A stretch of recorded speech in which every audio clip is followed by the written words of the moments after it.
Michael, you're taking a look out on a PK, just from a goaltender's perspective. What do you see when you see a successful one?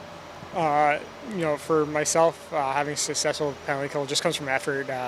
If the guys are, working hard to be in the right spots and are willing to sacrifice and block shots and battle on rebounds, then you're going to have success. I think everyone feeds off of that. I think, when a player has a big block or a good stick, everyone gets excited. Everyone, appreciates that effort, and then it just makes everyone on the ice, dig in a little bit harder to make sure that that play didn't go for nothing.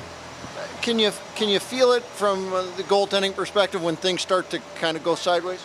A little bit, you can always tell, when, if you don't have great up ice pressure, you miss getting a clear on a puck, and you're just not quite as sharp, then, things tend to go downhill. It's usually not the first mistake that ends up beating you. It's, the second and third one. So, if, you miss, getting a stick in the lane on a pass, or you miss tying up your guy on a rebound, then it just makes everyone a little bit more scrambly and a little bit more difficult. And it takes a second and a little bit of experience to be able to, within the chaos, take a step back, like a deep breath, and then reset, and then get settled and get your structure back, and then go from there again.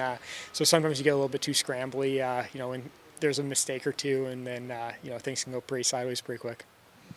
You've been a little bit back and forth this season, but with the time you've been with the Marlies, what's been one thing that stood out about this team? I think everyone's willingness to learn and wanting to get better. We put in really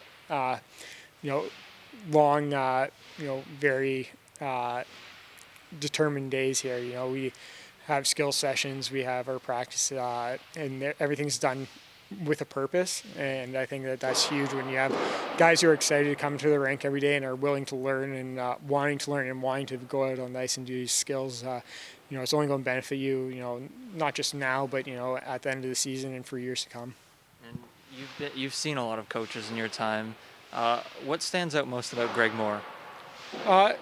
He's, as far as coaches go, he's a young coach, and he's one of the best things about him is he doesn't pretend to know it all. He's still learning.